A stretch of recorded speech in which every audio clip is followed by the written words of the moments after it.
नहीं हुई। वो पद्म कल्प की कथा थी जिसमें सुन करके मुक्ति हो गई, तो अलग कल्प हो गया। इसी तरह से आज यहां जन्मेजय पिता की मुक्ति के लिए, परीक्षित की मुक्ति के लिए, क्योंकि सर्प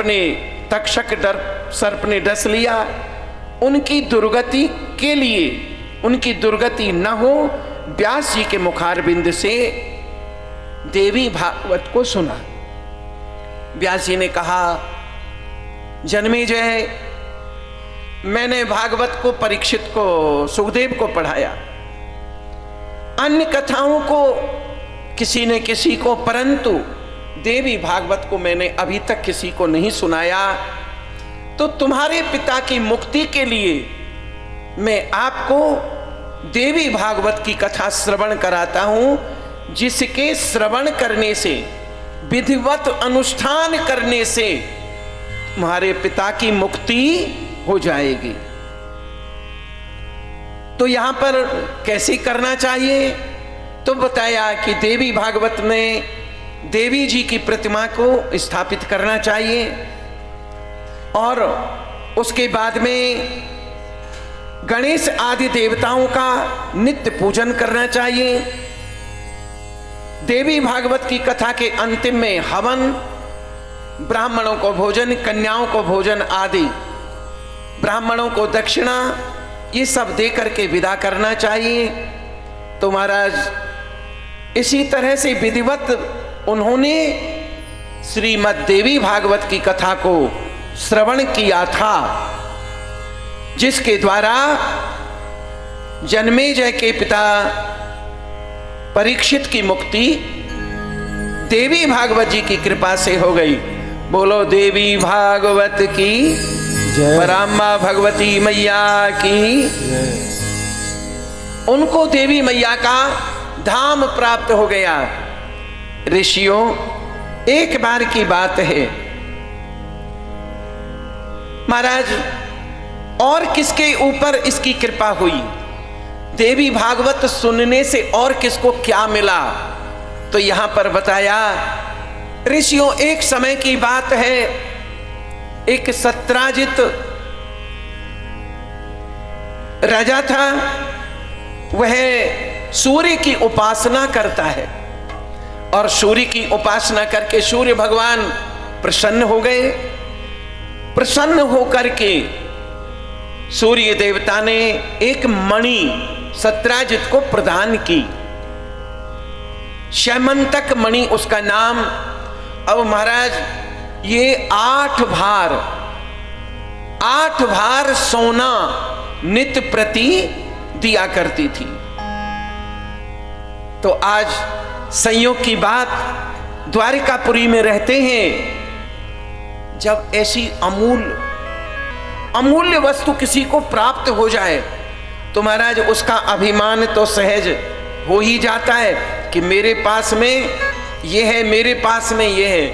तो उस मणि को पहन करके सत्राजित द्वारकाधीश भगवान की सभा में चला गया। अब मणि चमक रही थी, तो जैसे ही मणि चमक रही थी तो उस मणि की चमक को देख करके जितने भी सभा में बैठे थे सभासद सब खड़े हो गए। स्वागत है, स्वागत है, मानो स्वयं चंद्रमा सूर्य चले आ रहे। भगवान श्याम सुंदर ने, द्वारकाधीश भगवान ने, सबने उनको बताया कि नहीं नहीं, ये कोई नहीं, ये तो अपने संबंधी सत्राजित है। तब सभी बैठ गए। सत्राजित इस मणि को, शैमंतक मणि को पहन करके और द्वारिकापुरी की सभा में जब आया, यहां से चला गया अपने महलों को।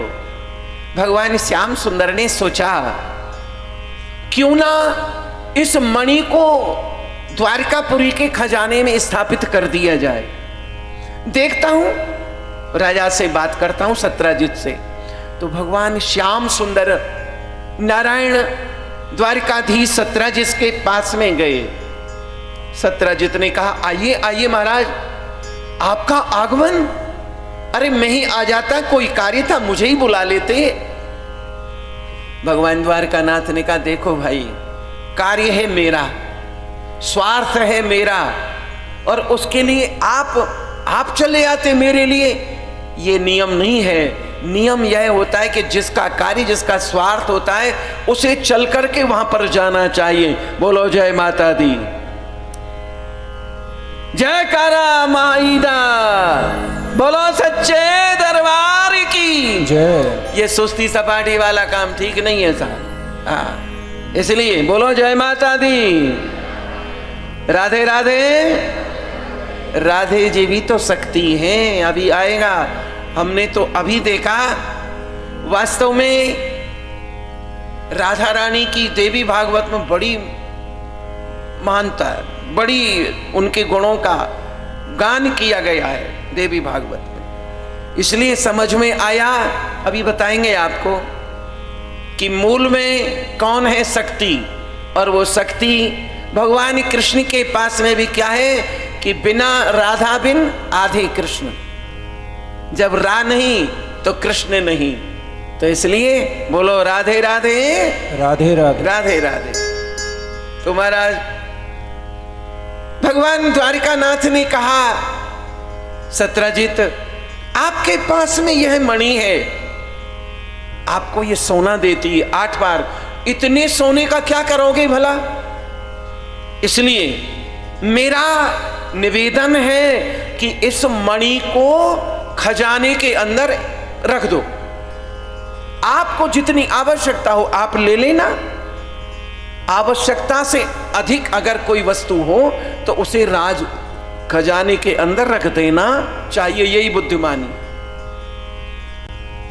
अब तो महाराज मना भी करे तो कैसे करे, मना करे नहीं, नीचे की तरफ सिर कर लिया।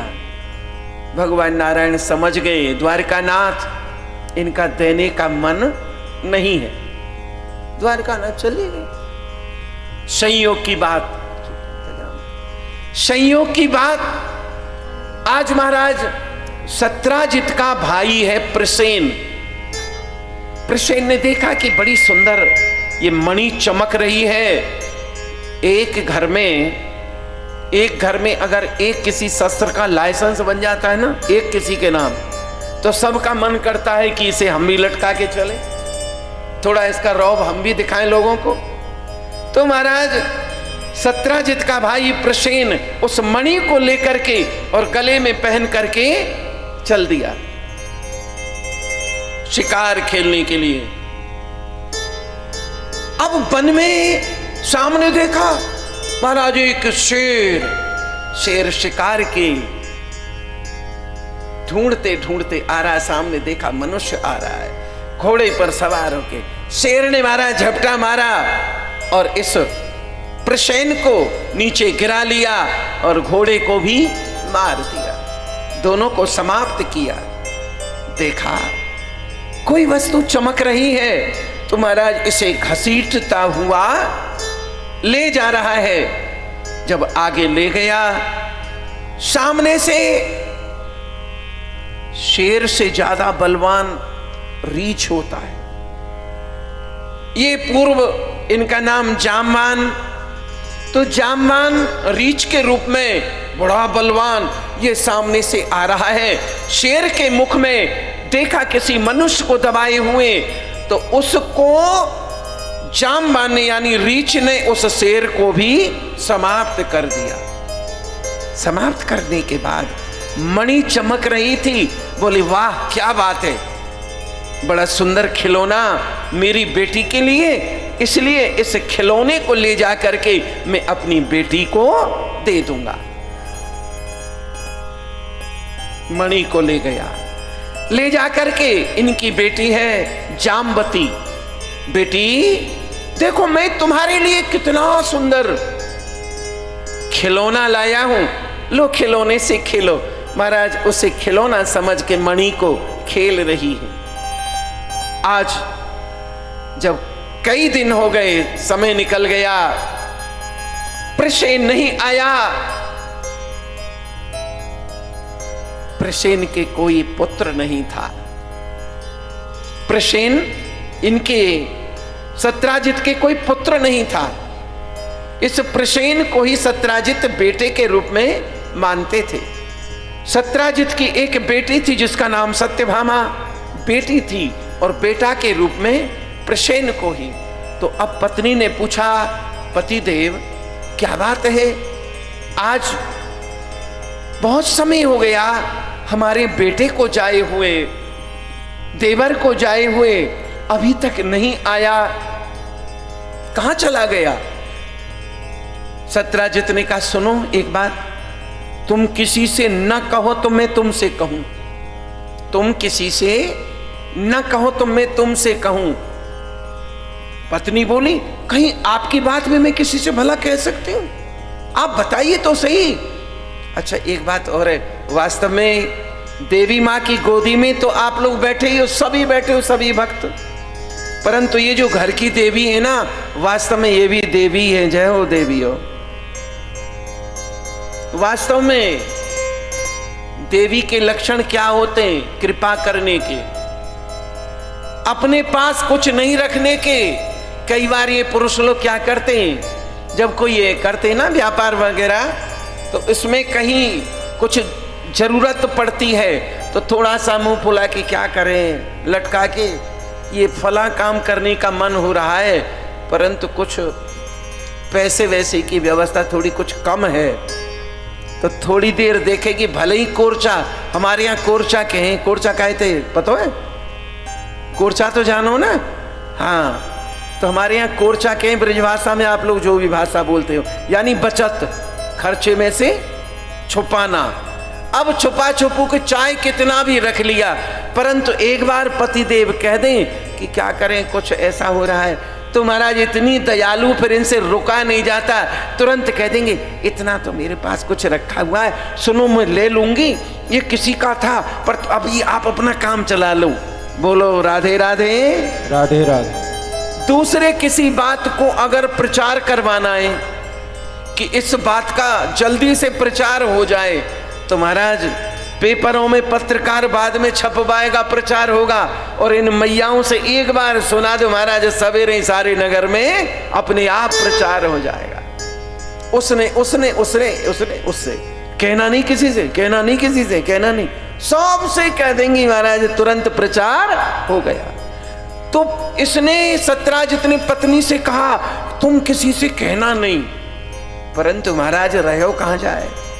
उसकी एक सहेली आई, उसने उससे भी कहा कि किसी से नहीं। बोले क्यों कहूंगी? उसने उससे बोला किसी से कहना नहीं। सुबह महाराज सारी द्वारका में ये प्रचार हो गया। भगवान श्याम सुंदर सोचने लगे, मैंने ऐसा कुछ किया तो है नहीं। तो सत्राजित ने कहा कि सुनो, हमारे भाई को द्वारकानाथ कृष्ण ने मरवा डाला। मैं मणि को पहन के गया तो द्वारकानाथ कृष्ण ने मणि को मांगा, मैंने मना कर दिया। आज उसे प्रसेन पहन करके गया, इसलिए द्वारकानाथ ने उसको मरवा डाला, परंतु किसी से कहना मत भैया। भगवान ने सोचा ये कलंक मुझे लग गया, मैंने मारा नहीं, मरवाया नहीं, परंतु इस कलंक को कैसे दूर किया जाए। सभा बुलाई, उस सभा में यही आया। भगवान ने कहा भाई मेरे लिए कलंक लगा है, तो इसलिए मैं सभी द्वारकावासियों से चाहता हूं कि मेरे सिर पर जो कलंक लगा है इसे दूर कराइए। अब वहां मारने और मरने वाला शब्द आ गया, तो महाराज मरने मराने की मारने की बात कौन करे। बोले कृष्ण देखो भाई, हम तो बड़े बूढ़े हो गए, इसका मतलब यह है कि प्रसेन को किसी ने मार दिया।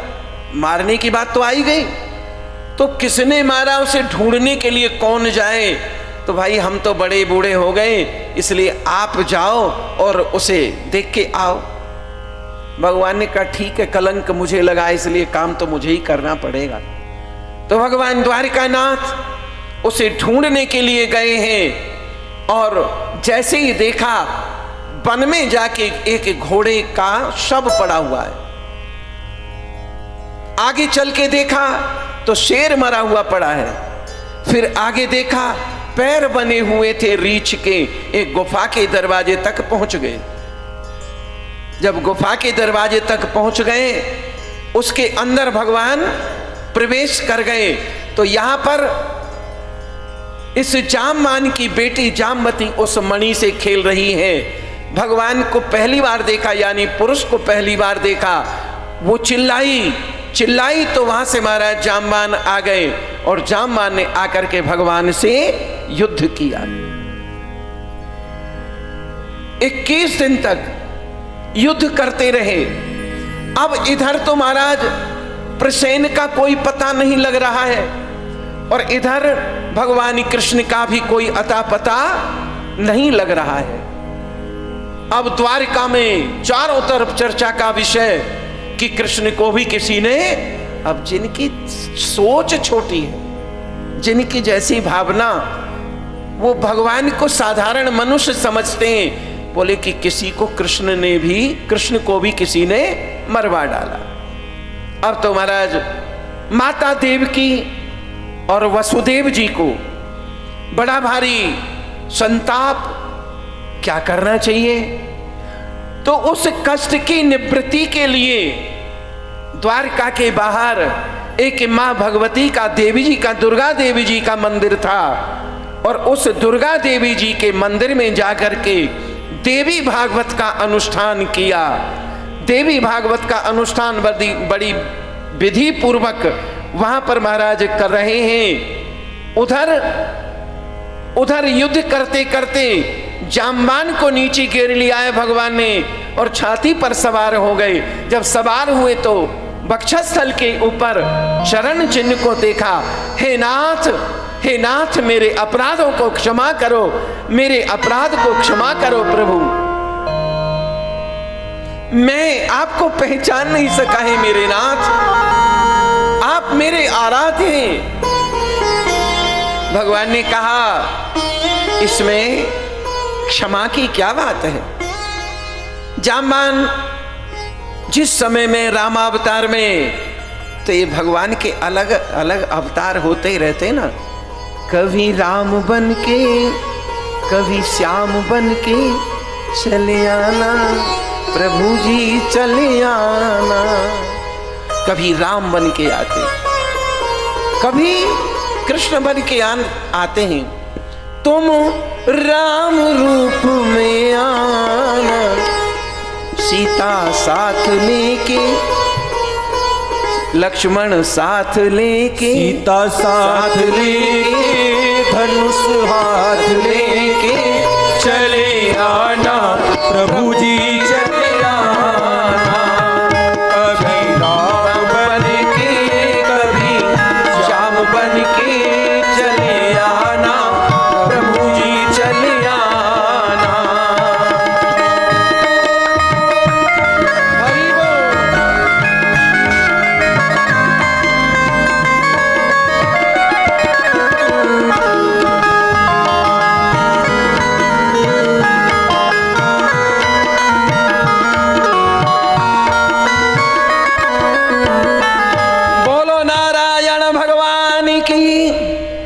तो भगवान कहते हैं कि मैं जिस समय राम रूप में आया था, जब युद्ध होता था, सायंकाल जब विश्राम, तो सभी मेरी सेवा करते थे। हे जामवान, उस समय तुम मेरे यहां पर मेरे हाथों को दबाते थे और तुम्हारे हृदय में ये भाव आता था क्या कि ऐसे योद्धा के साथ कभी हमारा युद्ध हो।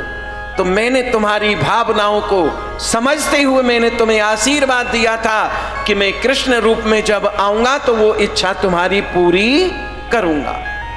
तो आज वह समय आ गया, मैं तुम्हारी युद्ध इच्छा को पूरी कर रहा हूं।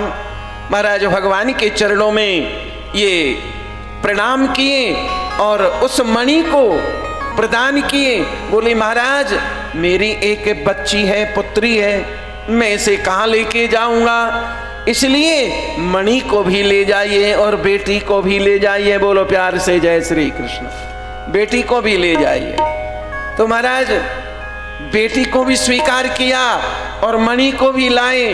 उधर द्वारिकापुरी में देवी भागवत का जो अनुष्ठान पूरा हो रहा था, जिस समय हवन होकर के वसुदेव जी महाराज तिलक करके पंडितों को प्रणाम कर रहे थे, उनका आशीर्वाद ले रहे थे, पंडितों ने आशीर्वाद दिया, हे राजा वसुदेव, जिस इच्छा को लेकर के तुमने यह देवी भागवत का अनुष्ठान किया है, देवी मैया आपकी भावनाओं को अवश्य पूरी करे।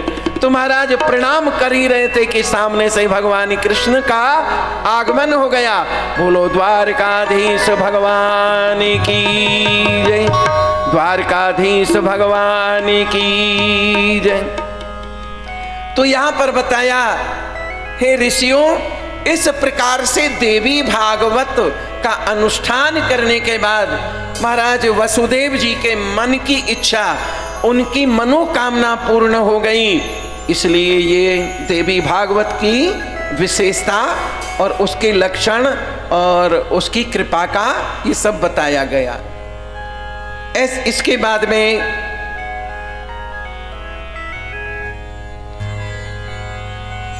देवी भागवत की महिमा अगस्त जी ने, अगस्त ऋषि ने कार्तिकेय जी से श्रवण की थी। एक कथा आपने अभी सुनी, सूत जी सौनकादिक ऋषियों को कथा सुना रहे हैं। दूसरी कथा अगस्त जी को कार्तिकेय जी सुना रहे हैं। कार्तिकेय जी अगस्त जी को कथा सुनाए और भागवत की महिमा का वर्णन किया।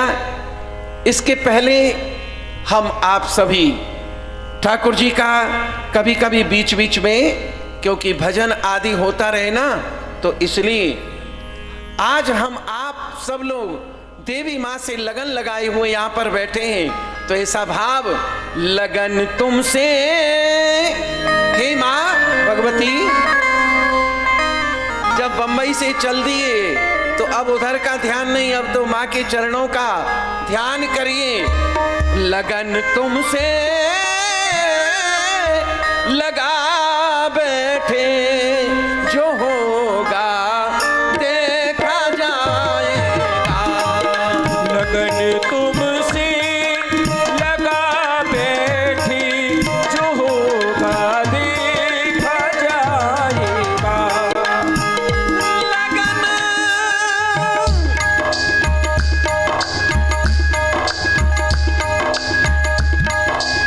लगन तुमसे लगा बैठे,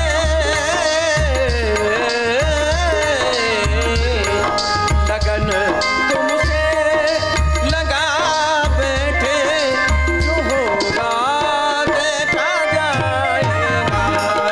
लगन तुमसे लगा बैठी, जो होगा देखा जाएगा। अरे तुम्हें, हाँ तुम्हें अपना बना बैठे, जो होगा देखा जाएगा। तुम्हें अपना बना बैठी, जो होगा देखा जाएगा। कभी दुनिया से डरते थे, दुनिया वालों से कभी डरते थे क्या? कैसे? कभी दुनिया से डरते थे तो छुप छुप याद करते थे। कभी दुनिया से डरते थे तो छुप छुप याद करते थे। कभी दुनिया से डरते थे तो छुप छुप याद करते थे। लो याद, अरे आप लोग तालियां सब लोग बजाओ कीर्तन वाली। कैसे? लो अब पर्दा, हाँ लो अब पर्दा उठा बैठे, जो होगा देखा जाएगा। तो अब पर्दा उठा बैठे, जो होगा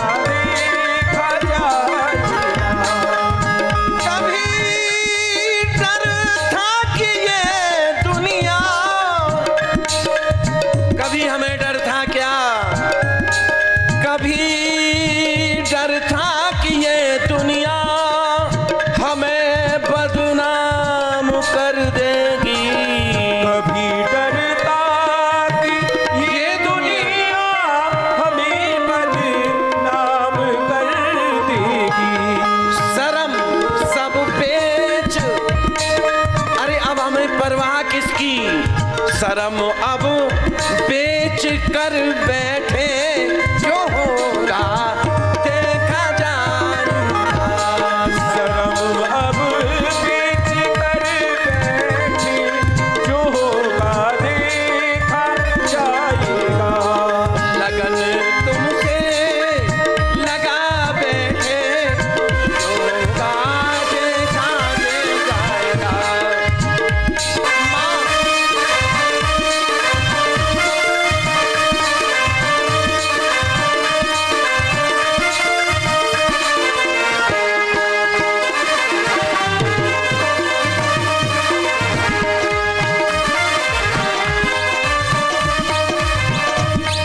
भाव है, ए माँ भगवती पराम्बा देवी माँ, दीवाने बन गए तेरे, दीवाने बन गए तेरे, तो फिर दुनिया से क्या मतलब। तेरी गलियों में हो, तेरी गलियों में आ बैठे, जो होगा देखा जाएगा। तेरी गलियों में आ बैठे, जो होगा देखा जाएगा। तेरे दरबार आया हूँ, हम माँ देवी के दरबार में सभी लोग आए हुए हैं।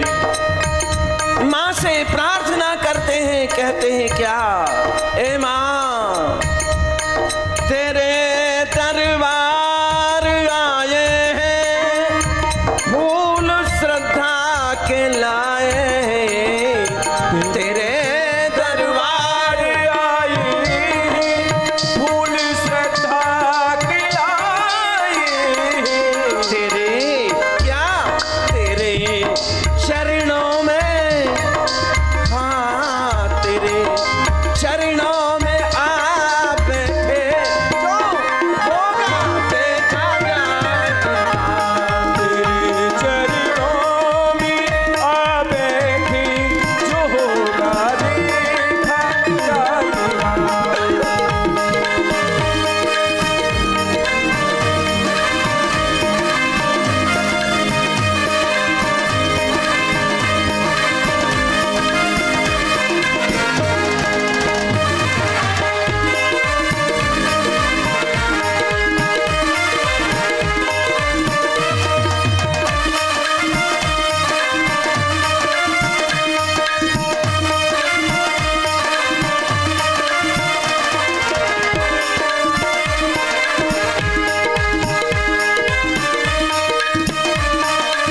बोलो देवी मैया की।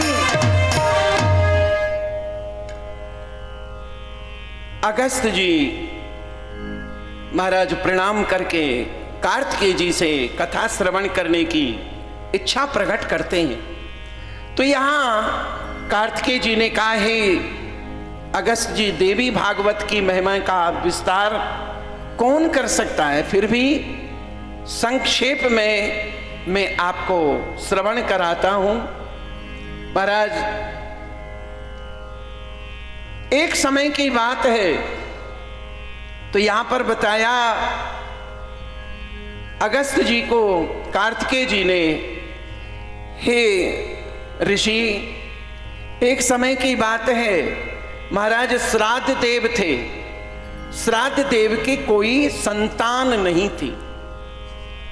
जब उनकी कोई संतान नहीं थी तो महाराज वशिष्ठ जी के पास में गए। वशिष्ठ महाराज से प्रार्थना की, हे महाराज हमारी कोई संतान नहीं है, इसलिए हमें आप संतान का कोई उपाय बताइए, आशीर्वाद दीजिए। वशिष्ठ जी ने कहा, हे मनु महाराज मैं आपको एक उपाय बतला सकता हूं। बोले क्या? आप पुत्रेष्टि यज्ञ करो। पुत्रेष्टि यज्ञ अगर आप करेंगे तो यज्ञ भगवान की कृपा से हो सकता है आपके यहां पर संतान हो जाए।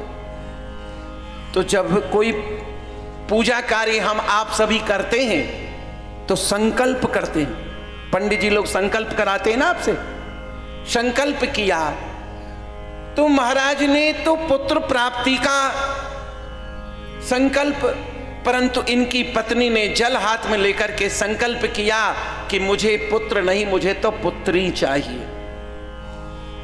तो महाराज जैसे ही यज्ञ पूरा हुआ,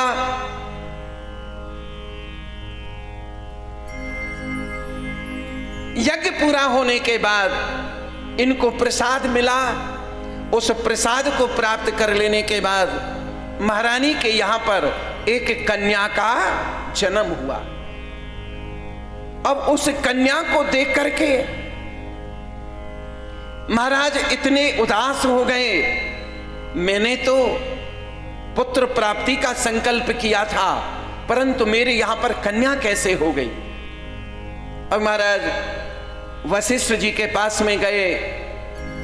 वशिष्ठ महाराज से पूछा, हे महाराज, मैंने तो पुत्र प्राप्ति के लिए निवेदन किया था, फिर पुत्री कैसे हो गई। महाराज ने ध्यान लगा करके देखा, ध्यान में आया, अरे राजा, तुम्हारी जो पत्नी है उसने संकल्प पुत्री के लिए किया था, इसलिए तुम्हारे यहां पर पुत्री हो गई। अब तो महाराज बड़े दुखी हैं, कन्या कैसे हो गई, अब क्या करना चाहिए। तो महाराज यहां पर जब यह बेटी बड़ी हो गई, वशिष्ठ जी महाराज से जब कहा गया तो वशिष्ठ जी ने अपने योग बल से इस पुत्री को, यानी पुत्री को पुत्र बना दिया। पुत्री को पुत्र बना दिया। आज यह युवा अवस्था को प्राप्त हुआ तो जैसे ही बड़ा हुआ, धनुष और बाण सजा करके शिकार खेलने के लिए गया। संयोग से एक वन था, एक स्थान था, सुरक्षित स्थान, उसमें जैसे ही इसने प्रवेश किया है, उसमें प्रवेश करते ही ये फिर से लड़के से लड़की बन गया। इनका नाम सुद्युम्न था। ये सुद्युम्न फिर से लड़की बन गया। जब लड़की बन गया तो इनका नाम इला नाम रख दिया गया। तो वहीं पर जब बेचारी लड़की बन गई, सुंदर युवती बन गए, तो बुध के आश्रम पर यहां पर गए हैं। बुध ने इनको अपने आश्रम में आश्रय दिया है। यहां पर घूमते घूमते जब ये सुंदर स्त्री बन गए तो यहां पर सुद्युम्न को घर ले गए। इनके गर्भ से एक संतान की उत्पत्ति हो गई, एक लड़की का जन्म हुआ। अब महाराज तब इन्हें पूर्व स्वरूप की याद आई तो स्त्री बने सुद्युम्न वशिष्ठ जी के पास में गए। वशिष्ठ जी ने भगवान शिव की आराधना करके कहा, महाराज ये मैंने 1 महीने के लिए पुरुष और 1 महीने के लिए स्त्री रहेंगे, परंतु ये तो अब स्त्री बन गए, अब क्या करना चाहिए। भगवान शिव की आराधना की, स्तुति की, क्योंकि जिस वन में ये गए थे वहां पर एक शाप लगा हुआ था कि जो कोई पुरुष इस वन के अंदर आएगा तो वह स्त्री बन जाएगा।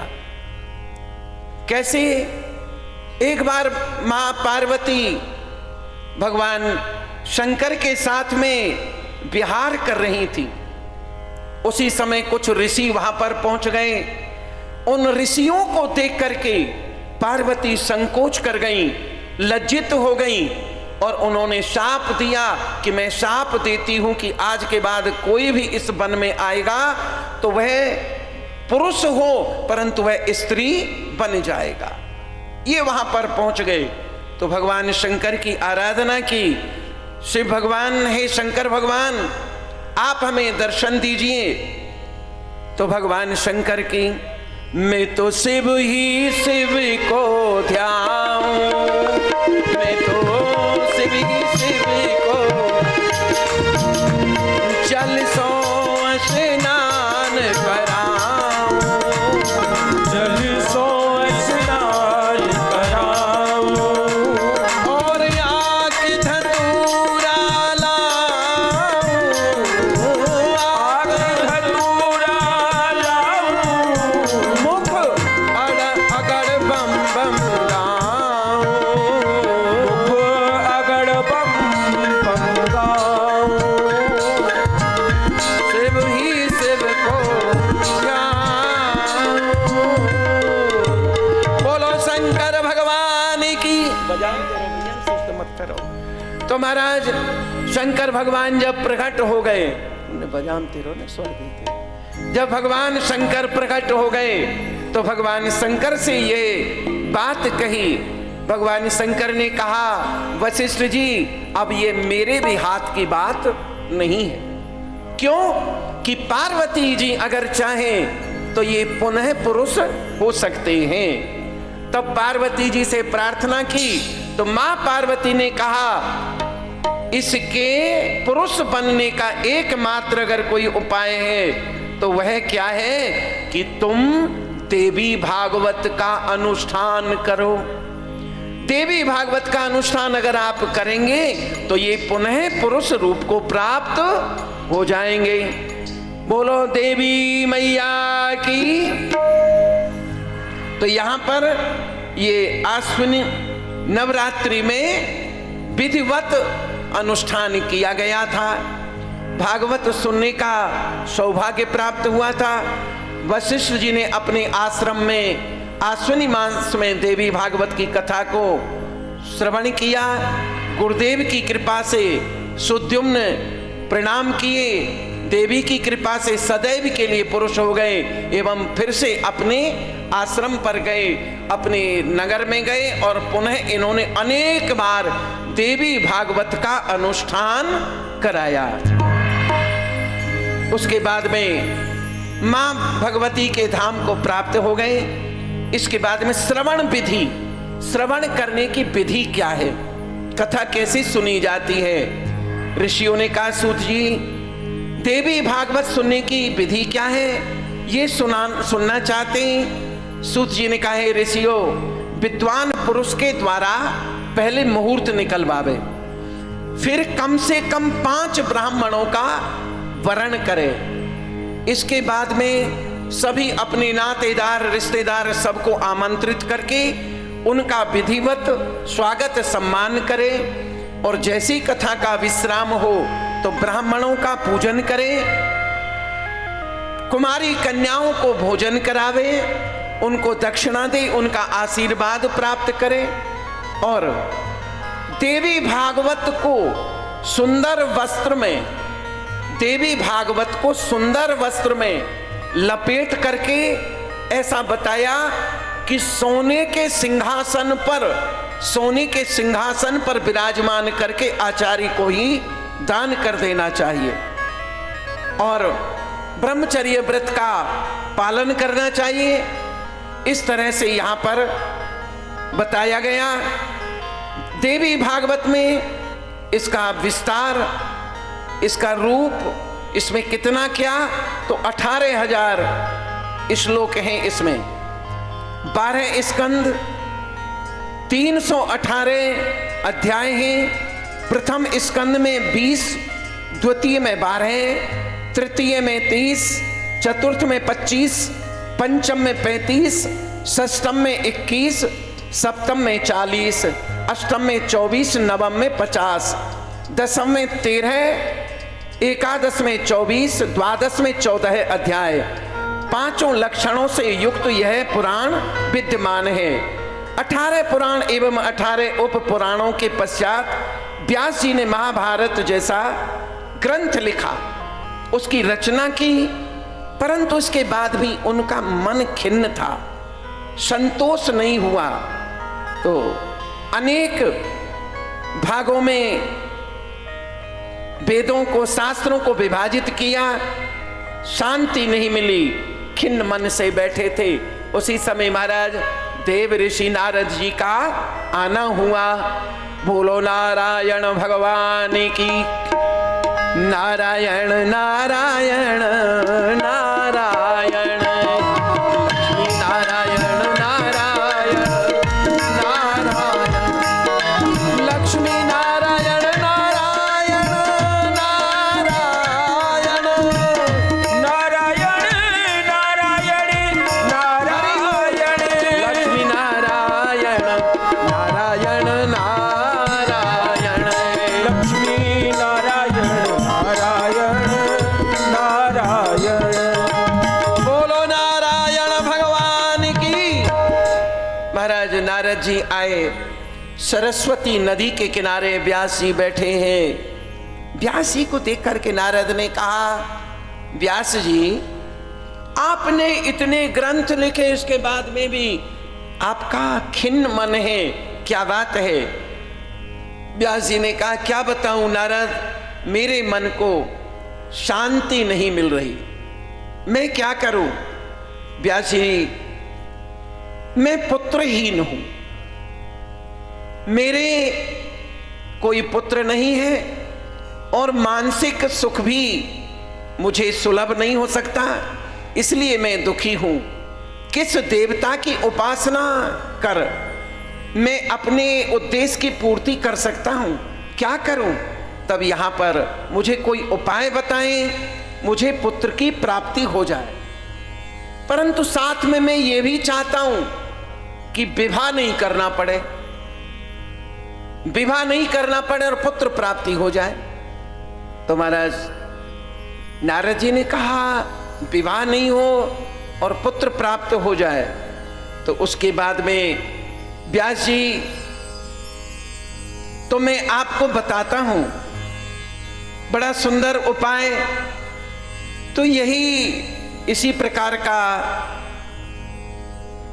प्रश्न नारायण भगवान से किया। तो भगवान हरि को तप करते देख करके, भगवान नारायण तपस्या कर रहे थे, तप करते हुए देख करके मेरे पिता ब्रह्मा जी को बड़ा आश्चर्य हुआ कि भगवान नारायण सारी सृष्टि का लालन पालन, उत्पत्ति, प्रलय सब कुछ करते हैं, सब कुछ इन्हीं के हाथ में है, फिर ये किसका ध्यान कर रहे हैं, किसका तप कर रहे हैं? भगवान नारायण से जब पूछा गया, हे नारायण आप किसका ध्यान कर रहे हैं? तो नारायण भगवान ने कहा, मैं इस समय जो संसार को शक्ति देने वाली, उस शक्ति की जो अधिष्ठात्री है, मैं उनका ध्यान कर रहा हूं। तो महाराज उसी समय देवी शक्ति है, उन शक्ति के माध्यम से हमको, आपको, सबको शक्ति प्राप्त होती है। देखिए ये लाइट जल रही है, इस लाइट में शक्ति किसकी है? करंट है ना, करंट है तो इसका महत्व है। ये लाइट जल रही है, अगर करंट नहीं हो तो हम आप सभी बैठे बात कर रहे हैं, हमारे अंदर कोई शक्ति है? अगर शक्ति नहीं हो तो इसी तरह से नारायण भगवान ने कहा, मैं नारायण हूं, तुम ब्रह्मा हो, तुम शंकर हो, परंतु ब्रह्मा को सृष्टि की रचना करने की शक्ति किसने? तो वो कौन है देने वाली? मैं सृष्टि का पालन करता हूं तो वो शक्ति है, वो कौन है? भगवान शंकर संहार करते हैं तो वो शक्ति कौन है? तो मैं उसकी आराधना कर रहा हूं। महाराज इस तरह से यहां भगवान नारायण, एक बार भगवान नारायण का युद्ध हुआ था। यहां पर राक्षसों से, दानवों से भगवान का एक बार युद्ध हुआ, भयानक युद्ध करना पड़ा। युद्ध करते करते जब भगवान थक गए तो पद्म आसन लगा करके भगवान विराजमान हो गए। जब भगवान विराजमान हो गए तो धनुष और बाण था, धनुष का तकिया लगा करके भगवान को योग निद्रा आ गई। इधर ब्रह्मा जी यज्ञ करना चाहते हैं, कोई अनुष्ठान करना चाहते हैं इन दानवों को समाप्त करने के लिए।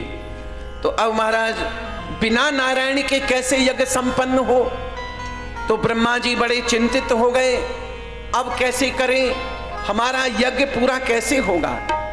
तो ब्रह्मा जी ने एक कीड़ा वहां पर उत्पन्न किया, जिसको कहते ना वो लग गई, वो घुन लग गया, किसी लकड़ी में या किसी में बोलते ना घुन लग गया।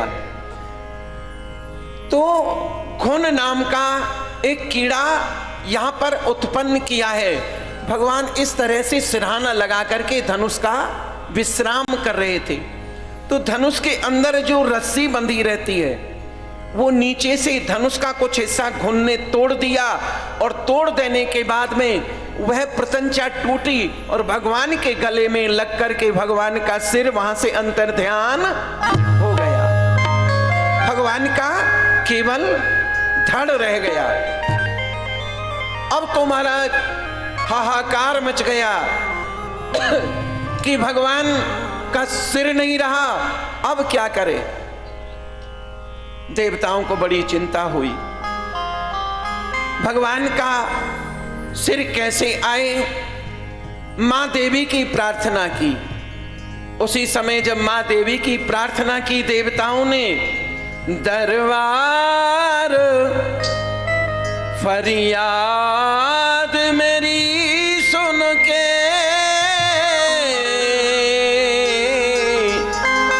फरियाद मेरी सुन के, मेरी बात चली आना,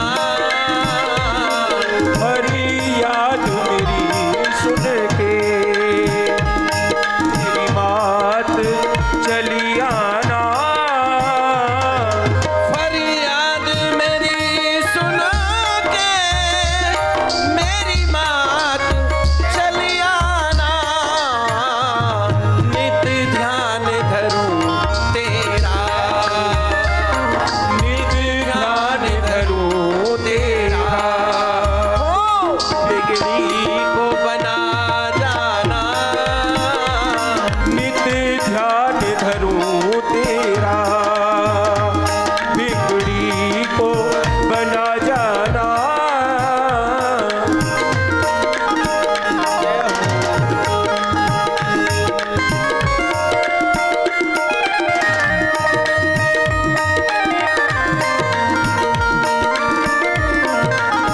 हे मां,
भंवर में डोल रही है।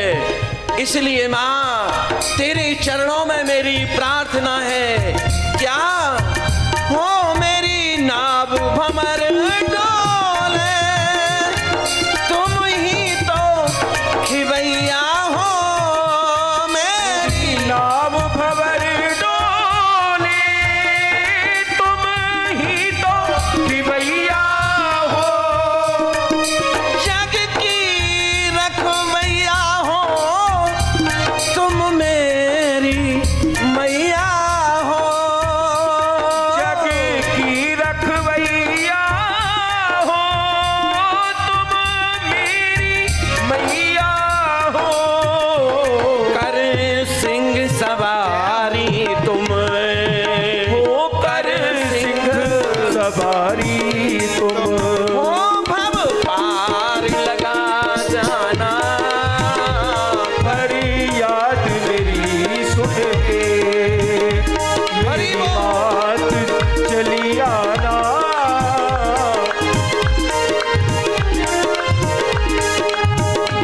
तुम बिन मेरा, आप लोग भी प्यार से थोड़ी धीरे धीरे तालियां कीर्तन वाली बजाते रहो। अगर अपना बनाना है तो दुनिया वालों को क्या करोगे बना के, बनाना है तो माँ को बना लो। बोलो जय माता दी, जय माता दी, बोलो सच्चे दरबार की जय हो। तो कहते हैं क्या, इस तुम बिन ना कोई मेरा, मेरी मैया सहारा है। बिन न कोई मेरा, मेरी मैया सहारा है। इस जीवन को अब तो तुम पर ही मारा है। इस जीवन को अब तो तुम ही पर वारा है। मर्जी है तेरी मेरी माँ, मर्जी है तेरी मेरी माँ। अरे अच्छा नहीं तड़पाना, मर्जी है तेरी मेरी माँ, अच्छा नहीं तड़पाना। नित ध्यान धरूं तेरा। भाव है क्या। देखिए, जब तक बच्चा रोता नहीं है, जब तक बच्चा रोता नहीं है तो माँ भी उसे दूध पिलाती नहीं है। इसलिए माँ की कृपा अगर प्राप्त करनी है तो सच्चे मन से प्यारे आंखों में तो आंसू भर करके माँ को पुकारो। नैनों में भरे आंसू, हरि बोल। नैनों में भरे आंसू, क्यों तरसना खाती हो। नैनों में भरे आंसू, क्यों तरस न खाती हो। क्या दोष हुआ मुझसे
दरबार की जय हो। यज्ञ जब करते हैं तो हयग्रीव नाम का दानव यज्ञ को नहीं होने दे रहा है।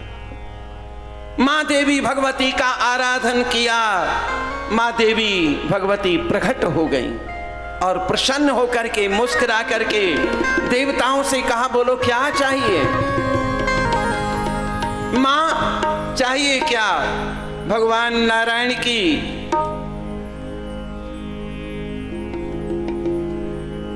प्रत्यंचा से पता नहीं नारायण भगवान का सिर अंतर ध्यान हो गया है, उनका केवल धड़ ही धड़ शेष है। और यह हयग्रीव नाम का जो दानव है यह हमको यज्ञ नहीं करने दे रहा है। मां भगवती ने कहा, हे देवताओं, इस हयग्रीव ने भी बड़ी भारी तपस्या की थी, मैं भी अब इसका कुछ नहीं कर सकती। इसने भी मेरी तपस्या की, इसने मुझसे वरदान मांगा था और उस वरदान में आशीर्वाद प्राप्त किया। क्या? मैं प्रसन्न हो गई। क्या चाहते हो? हयग्रीव ने कहा, मां मैं आपसे यह चाहता हूं कि मुझे कोई मार ना सके, मेरी मृत्यु ना हो। मां ने कहा, मैंने कहा जिसने जन्म लिया है उसकी मृत्यु तो होती ही है, इसलिए तब उसने कहा और कुछ मांगो भाई। तो हयग्रीव, इसका ये घोड़े का इसका सिर था, बोले कि आधा मनुष्य का और आधा घोड़े का, तो ऐसा तो कोई जन्म किसी का होता नहीं। तो हयग्रीव ने कहा, माता अगर आप मुझे अमर होने का वरदान नहीं दे सकती तो मुझे दे दो, क्या मुझे मेरे ही शक्ल का कोई मार सके और किसी के हाथ से मैं न मरूं। तब भगवान ने इस तरह से देवी मां ने जब आशीर्वाद दे दिया, बोले एवमस्तु, ऐसा ही होगा। तो आज यहां देवताओं ने जब प्रार्थना की, देवी मां प्रसन्न होकर प्रकट होगी, बताया सारा कारण, बोले अब इसके जैसा ही कोई इसे मार सकता है, तो उसके लिए मां क्या करना चाहिए? बोले करना क्या चाहिए? ब्रह्मा तुम्हारा काम है सृष्टि की रचना करना, पुतले बनाना, इसलिए देखिए इनकी रात और दिन भी ब्रह्मा जी का बहुत लंबा होता है, लाखों में रात को, दिन में ये सृष्टि की रचना करते हैं और रात को फिर उसे समेट लेते हैं। इसलिए आप कोई इस प्रकार का इसके जैसे रचना करें, उसके द्वारा ही इनका वध हो सकता है, अन्यथा नहीं। देवताओं ने कहा, ब्रह्मा जी करो कुछ, अब क्या किया जाए? तो भगवान का केवल धड़ ही धड़ बाकी है, सिर नहीं है। तो महाराज यहां पर ब्रह्मा जी के द्वारा एक घोड़े के सिर की रचना की गई और भगवान के धड़ के ऊपर वह घोड़े का सिर जैसे ही प्रकट हुआ है, हयग्रीव जैसा ही, तो भगवान ने हयग्रीव रूप से भी अवतार धारण किया है। बोलो हयग्रीव भगवान की जय।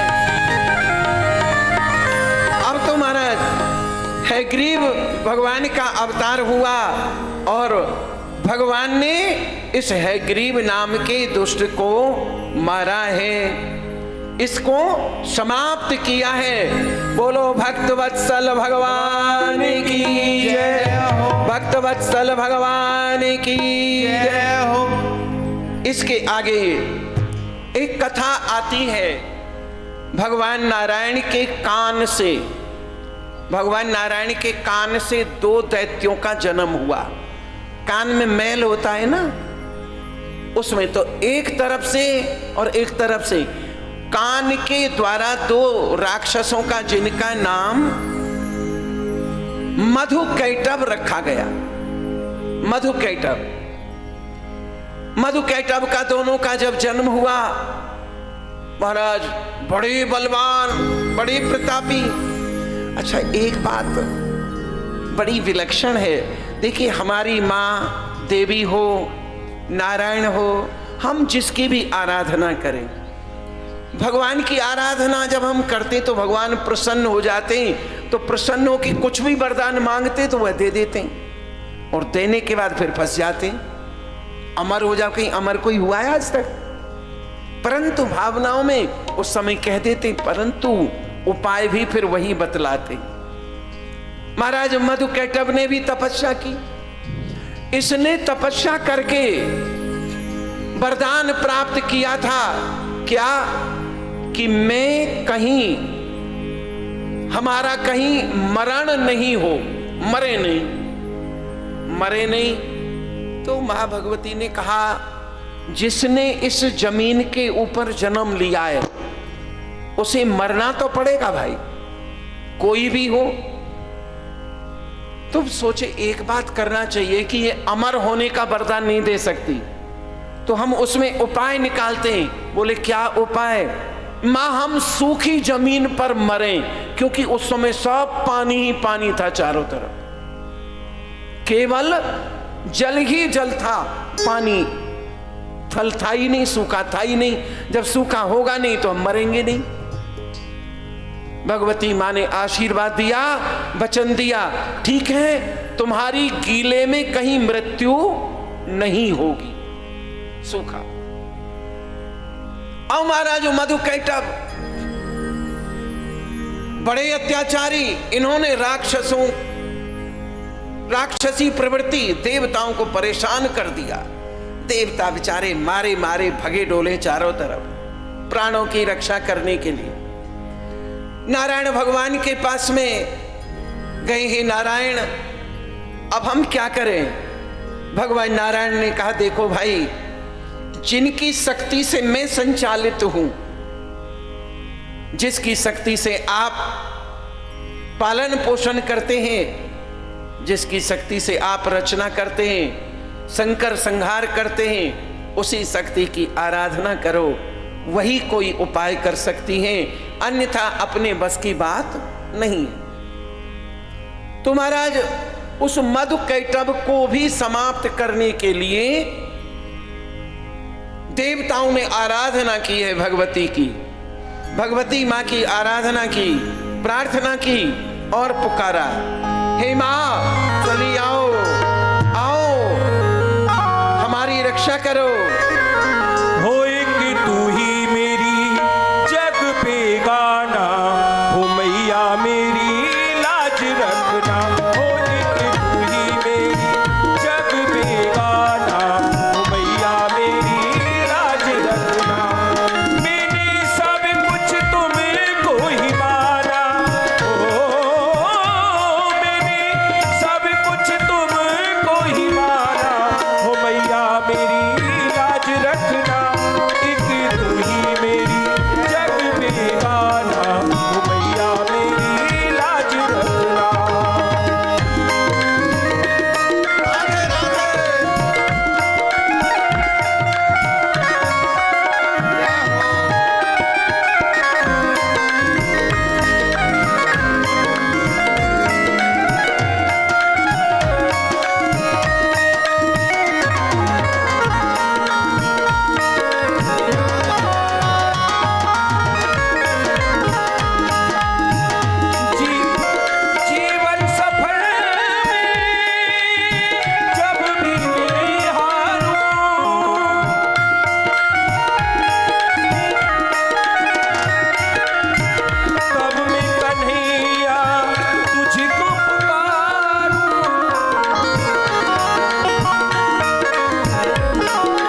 रखना। अब महाराज मधुकैटभ का जन्म भगवान के कानों से ही हुआ है। भगवान से ही कहा कि महाराज आपके कानों से विष्णु कर्णमलोद्भूतौ हन्तुं ब्रह्म मुद्यताऊ। भगवान युद्ध करते करते इनको निद्रा आ गई। मधुकैटभ से भगवान ने युद्ध किया है देवताओं के कहने से, परंतु लड़ते लड़ते इनको योग निद्रा आ गई। जब योग निद्रा आ गई तो देवता जगाने लगे। भगवान जगे ही नहीं। यद्यपि ऐसा कहा गया है कि सोते हुए किसी को जगाना नहीं चाहिए, परंतु साथ में यह भी बताया विद्यार्थी को जगा देना चाहिए।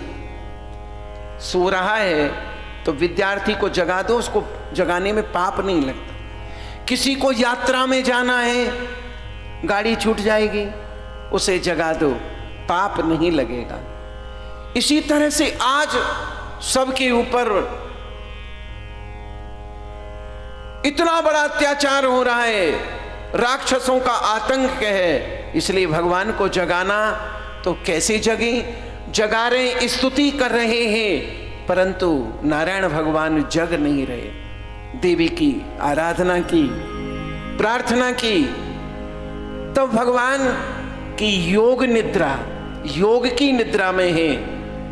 आराधना करने के बाद भगवान की नींद खुली। जब भगवान की नींद खुली, बोलो भक्तवत्सल भगवान की जय हो। जब आराधना की तो महाराज भगवान ने कहा कि तुम हमसे युद्ध करते हो, हमको तुम मार नहीं सकते। मधुकैटभ ने कहा, बोले क्यों? हमने वरदान मांग रखा है, हम सूखे में मरेंगे, चारों तरफ गीला ही गीला है, हमें मारने का तुम्हारे पास कोई साधन ही नहीं है। भगवान भगवती का स्मरण करते हैं। मां भगवती ने इनको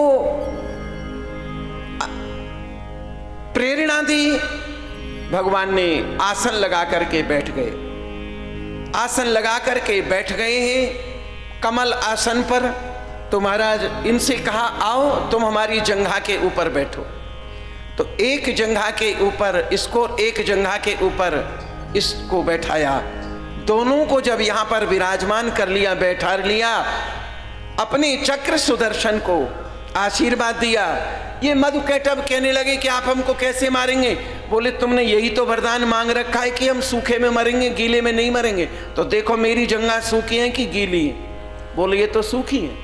तो भगवान ने उसी समय अपने चक्र सुदर्शन को आदेश किया है और इन दोनों को समाप्त किया है। बोलो भक्तवत्सल भगवान की, दीनबंधु भगवान की जय हो। तो सज्जनों, यहां पर बताया कि मधुकैटभ, मधु और कैटभ, मधु मीठा, कैटभ कड़वा, मीठा और कड़वा।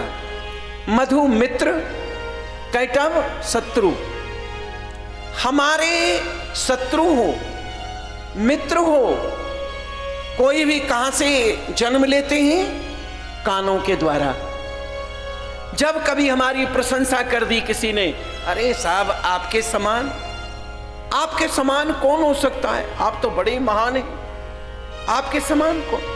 तो महाराज वही मित्र बन गया और कानों से सुन लिया कि वो तो बड़ी बुराई कर रहा था, अमुक व्यक्ति आपकी बड़ी बुराई कर रहा था, तो वही शत्रु बन गया। मधु मीठा, मीठा बोलने वाला मित्र बन गया, कड़वा बोलने वाला शत्रु बन गया।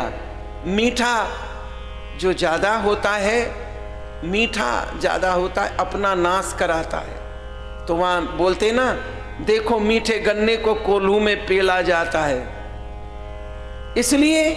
और कड़वा जो होता है तो कांटा, अगर कांटा चुभ जाए तो महाराज रात भर नींद आती है। इसलिए हमें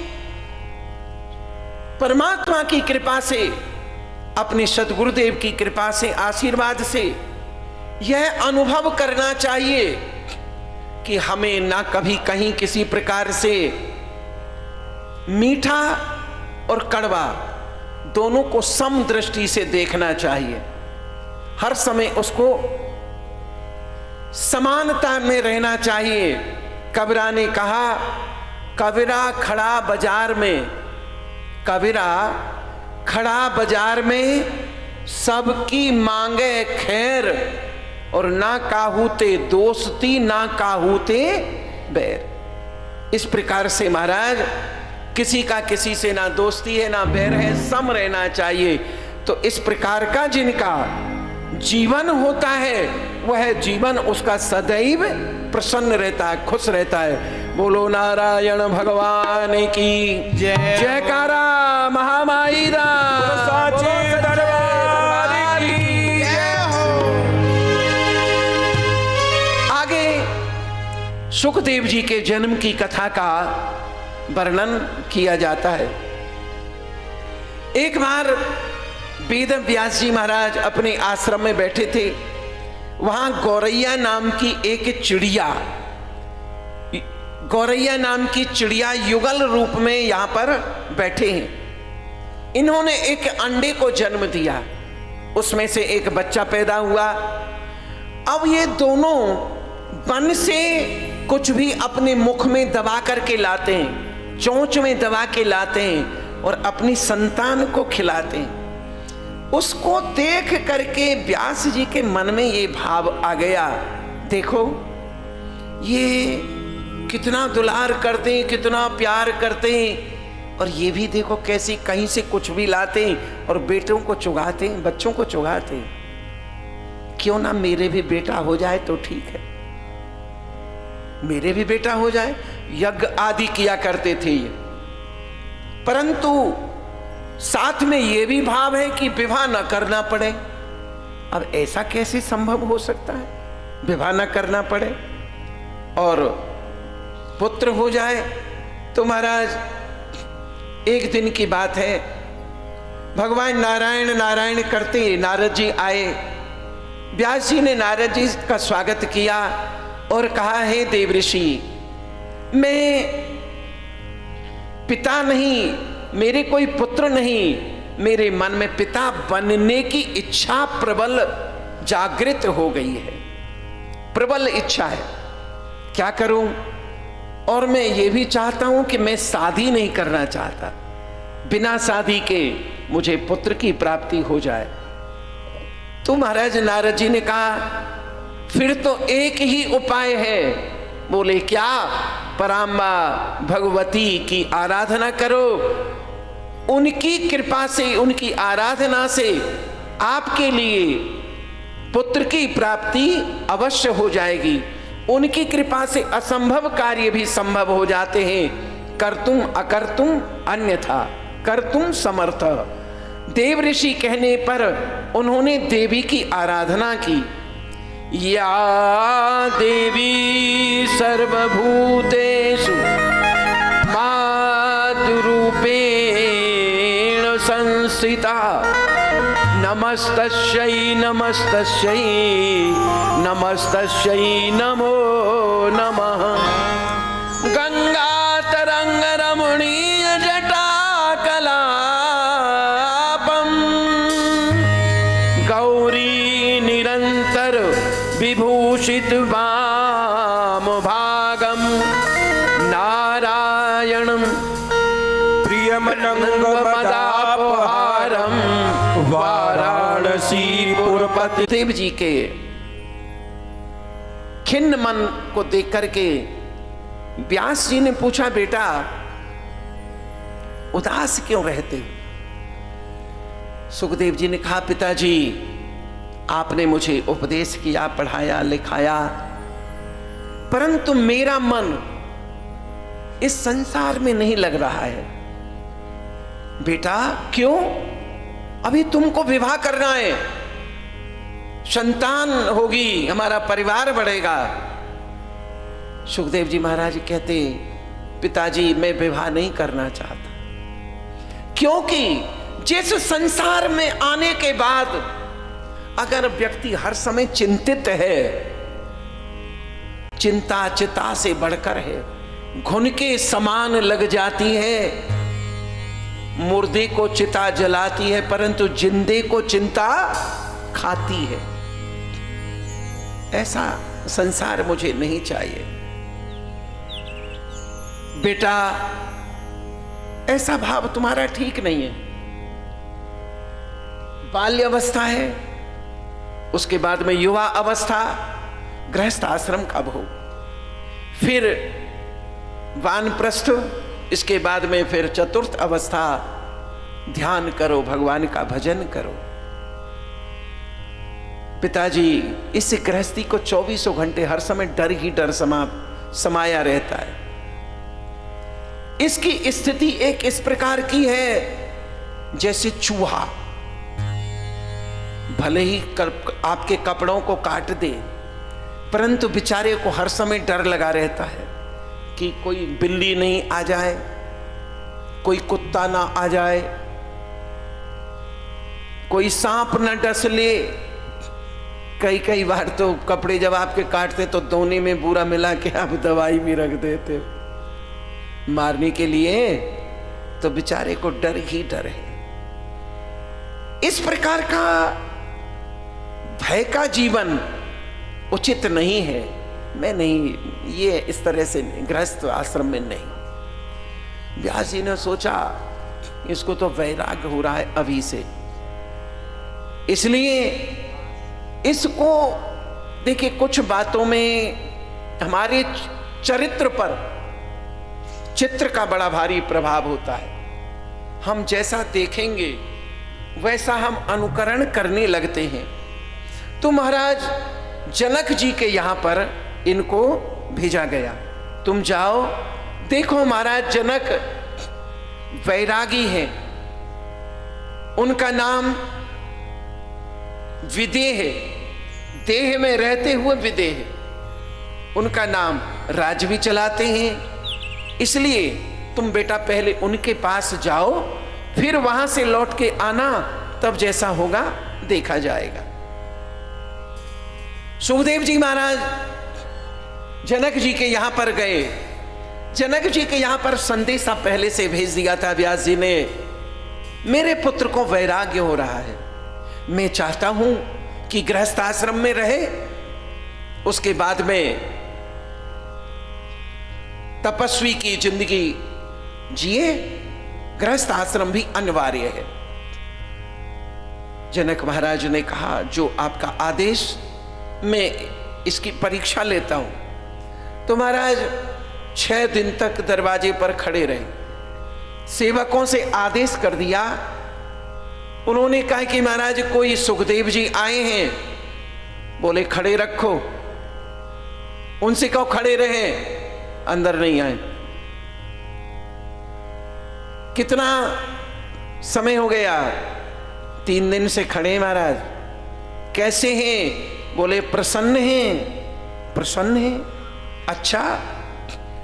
तो यहां पर विदेह महाराज आए और आकर के देखा, एकदम प्रसन्नता उनके चेहरे पर। आइए, आपका स्वागत है। अंदर विराजमान कराया। विराजमान करके सुंदर सुंदर भोग, पहले ऐश्वर्य। सज्जनों, उपयोग करिए, उपभोग मत करिए। उपयोग होना चाहिए, उपभोग नहीं होना चाहिए। ठाकुर जी ने आपको लक्ष्मी दी है, वो लक्ष्मी नारायण भगवान के चरणों की दासी है। तो बिना नारायण के लक्ष्मी की भजना मत करो। यदि बिना नारायण के लक्ष्मी की भजना करोगे तो महाराज वह लक्ष्मी होटल में, बोटल में, हॉस्पिटल में, वकीलों में चली जाएगी। और जो नारायण के सहित आप लक्ष्मी को प्राप्त करना चाहोगे, लक्ष्मी जी का स्मरण करोगे, तो प्यारे वह लक्ष्मी आपके घर में सुख समृद्धि करेगी। इसलिए गृहस्थ आश्रम में रहो, सब में रहते हुए सबसे अलग अनुभव करो। आप लोगों ने बांके बिहारी जी के वृंदावन में दर्शन किए हैं? अरे बोलो हाँ। क्यों कछु नाश्ता वास्ता शुरू है गए हो का?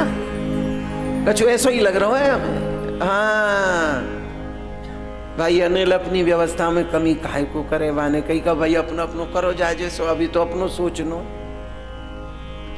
सब काम करते रहो, आनंद लेते रहो। बोलो जय श्री कृष्ण। जय श्री कृष्ण। राधे राधे। राधे राधे। जय माता दी। बोलो सच्चे दरबार की जय हो। बांके बिहारी जी को प्रकट करने वाले थे स्वामी हरिदास जी महाराज।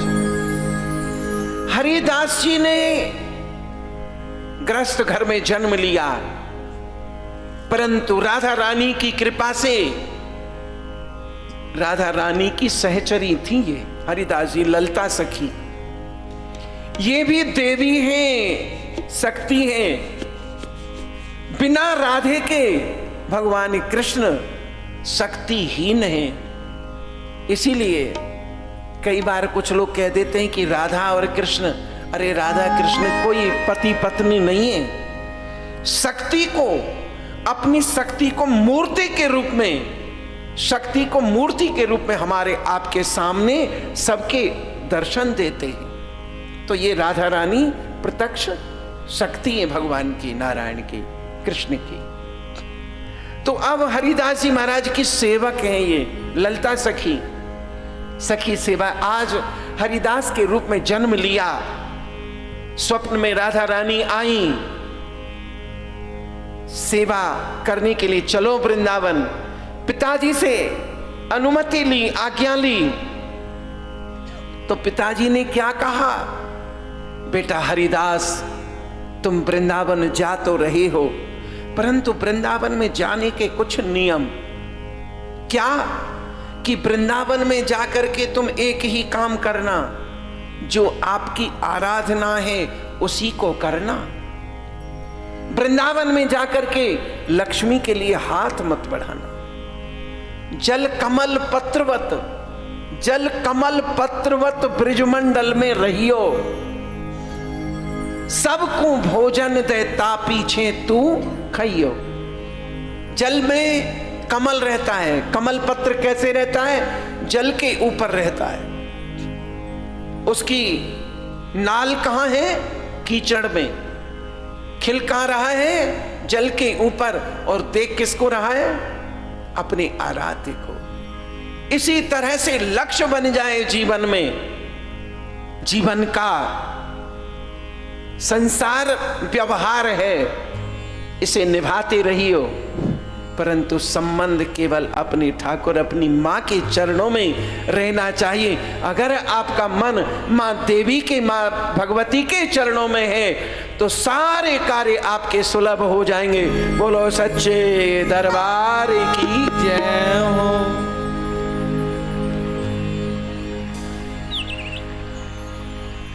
तीन दिन हो गए महाराज, अब वहां पर देखा आइए आइए, परंतु वो तो इस तरह से जैसे जल में कमल रहता है इस तरह से।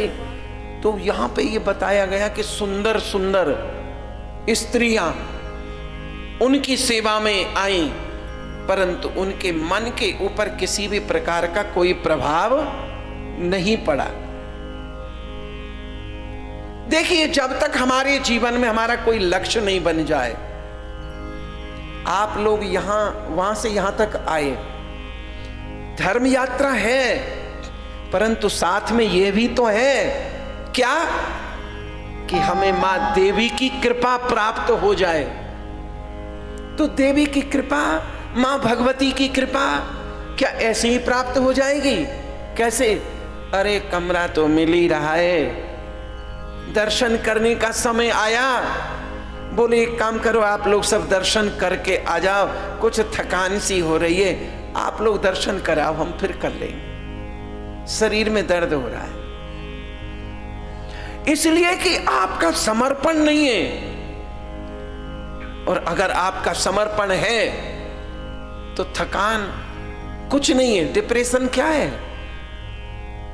डिप्रेशन क्या है? सोच है कि हमारा सोच बिगड़ गया, और जब सोच बिगड़ गया तो वही बीमारी के नाम से हमारे ऊपर सवार हो गया, उसी को डिप्रेशन कहते हैं। अब हम लोग यहां पर आए, आप भी आए हो, एक बात सच्ची बोलना अपने मन से, अपने आप हमको मत बता, अपने आप से। जब से आप चंडीगढ़ उतर के आ गए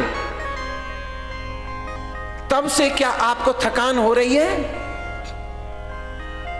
समय पे घूमना मिल रहा है, गाड़ी तैयार है, समय पे नाश्ता मिल रहा है, भोजन मिल रहा है, और सत्संग मिल रहा है, दर्शन मिल रहा है, सभी भाई बहनों का प्यार मिल रहा है। सब भाई बहन हैं हम, आप सभी सब भाई बहनों का प्यार मिल रहा है। तो इससे बढ़िया तो कहीं आपको अनुभव हो सकता है बीमारी का?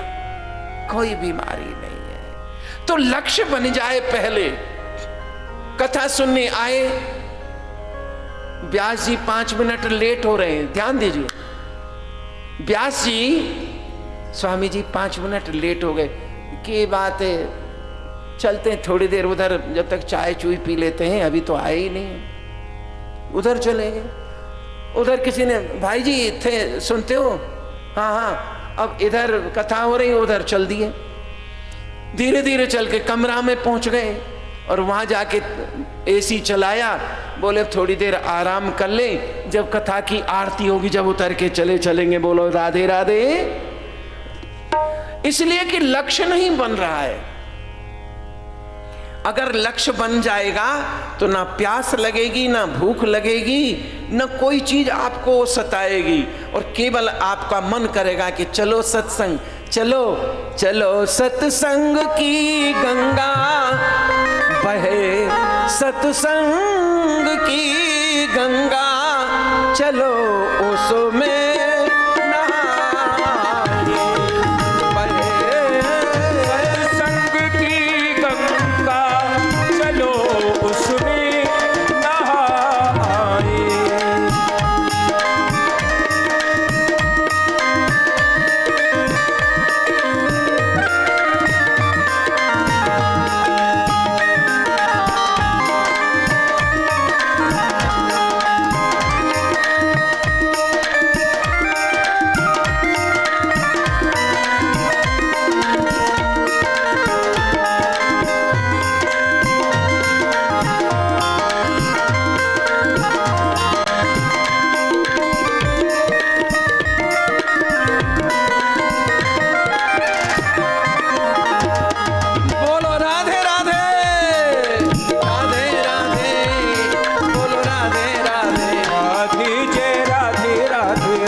महाराज जनक जी का और सुखदेव जी का दोनों का यहां पर संवाद हुआ है, बड़ा सुंदर। तो यहां जनक जी ने उपदेश किया है, और उस उपदेश को सुनकर के महाराज सुखदेव जी का जो संसार के प्रति लगाव था वह एक धर्म के रूप में बदल गया कि ये हमारा धर्म है, विवाह करना, गृहस्थ आश्रम में रहना। इस प्रकार से वहां से आए हैं, पिताजी को प्रणाम किया है, और पिताजी ने इनको अनेक वेद शास्त्रों का अध्ययन कराया है, ज्ञान कराया है, बताया कि जीवन में ईमानदार रहो, अपने पितरों का स्मरण करो, पितरों की सेवा करो, पितरों की आराधना करो, उनकी पूजा करो। इस तरह से यहां पर देवी मां भगवती के चरणों में अपने आप को समर्पित करो, अपने भाव समर्पित करो, प्रेम पुष्प अर्पण चरणों में जगदम्बे स्वीकार करो। तो आइए हम आप सभी अपने प्रेम पुंज, अपना भाव देवी मां के चरणों में समर्पित करते हैं और आज के अब के इस समय की कथा का विश्राम करेंगे। आओ प्रेम पुंज अर्पण चरणों में जगदम्बे स्वीकार करो, प्रेम पुंज अर्पण चरणों में।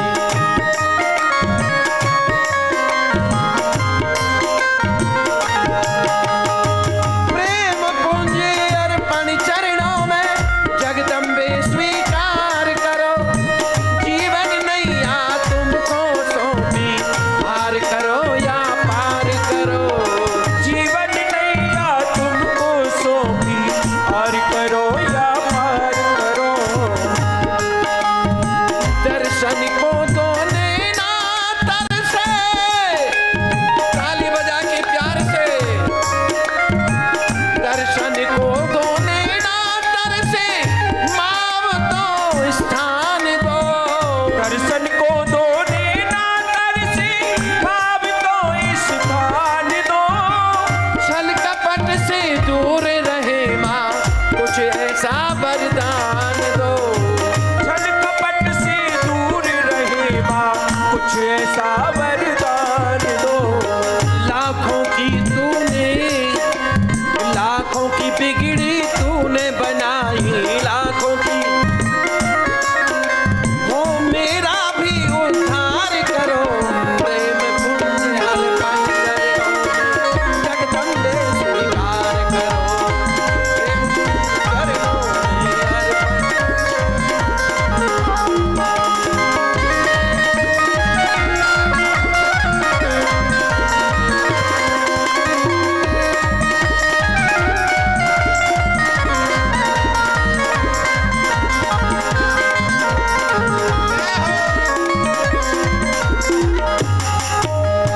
कोई चढ़ावे ध्वजा नारियल, जय हो माँ।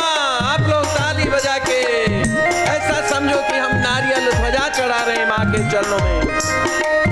कोई चढ़ावे ध्वजा नारियल, कोई माँ फूलों के हार, कोई माँ फूलों के हार।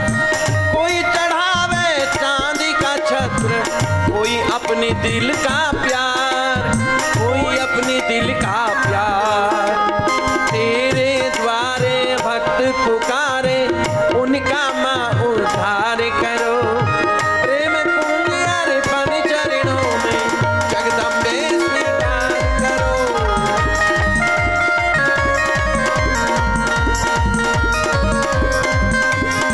जयकारा माई राम, जय हो।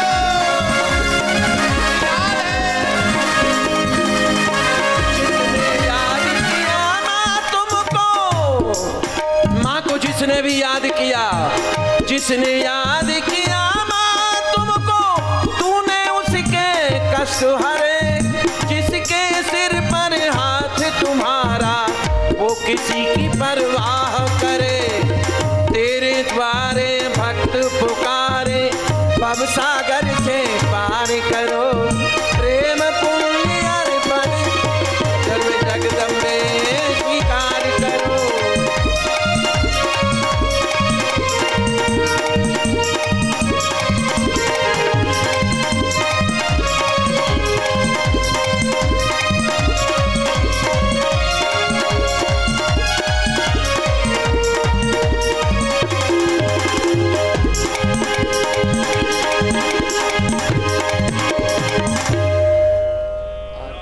बोलो अम्बे माता की जय हो। विशेष सूचना, अभी थोड़ी देर के बाद में सर्वप्रथम अभी यहाँ आरती होगी, सबको प्रसाद दिया जाएगा। उसके बाद में थोड़ी देर बाद में माता की चौकी प्रारंभ हो जाएगी। आप लोग कमरे तक जाएं और जाकर के पुनः आ जाएं। थोड़ी देर में माता की चौकी होगी। आप सब लोग माता की चौकी में अपनी अपनी हाजिरी लगाएंगे और कल से जो देवी भागवत अतिशय सुंदर, देवी भागवत अतिशय सुंदर, परमहंस मुनि जन मन सुख कर, परमहंस जन मुनि मन कर, विमल ज्ञान रवि मोहति मिर हरि, विमल ज्ञान मोहति मेरे हरे, परम मधुर सुहावितान की, आरती अति पावन पुराण की, कलि कल्मष विष विषम निवारिणी, कलि कल्मष विषम निवारिणी, युगपत भोग सुयोग प्रसारिणी, युगपत भोग सुयोग प्रसारिणी, परमानंद सुधा विस्तारिणी, परमानंद सुधा विस्तारिणी, तुम हो सदैव अज्ञान हानि की, आरती अति पावन पुराण की, संतत सकल सुमंगल दायिनी, संकट सकल सुमंगल दायिनी, सन्मति सदगति मुक्ति प्रदायिनी, सन्मति सद्गति बोध प्रदायिनी, नूतन नित्य विभूत विधायिनी, नूतन नित्य में देह धायिनी, परम प्रभा परम तत्व ज्ञान की, आरती अति पावन पुराण की, आरती शांति भ्रांति भय भंजनी, आरती शांति भ्रांति अति भंजनी, पाप ताप माया मद कंजनी, पाप ताप माया मन गंजनी, तुझी सेवक मन मानस रंजनी, श्रुति सेवक मन मानस रंजनी, लीला रस मधुमय निधान की, आरती अति पावन पुराण की, आरती अति पावन पुराण की। आरार्तिक्यं समर्पयामि जलेन शीतलीकरणं पुष्पैः देवताभिवन्दनं देववन्दनम् ॐ द्यौः शान्तिरन्तरिक्षगुं शान्तिः पृथ्वी शान्तिरापः शान्तिरोगदया शान्तिः वनस्पतयः शान्तिर्विश्वे देवाः शान्तिर्ब्रह्म शान्तिः सर्वगुं शान्तिः शान्तिरेव शान्तिः।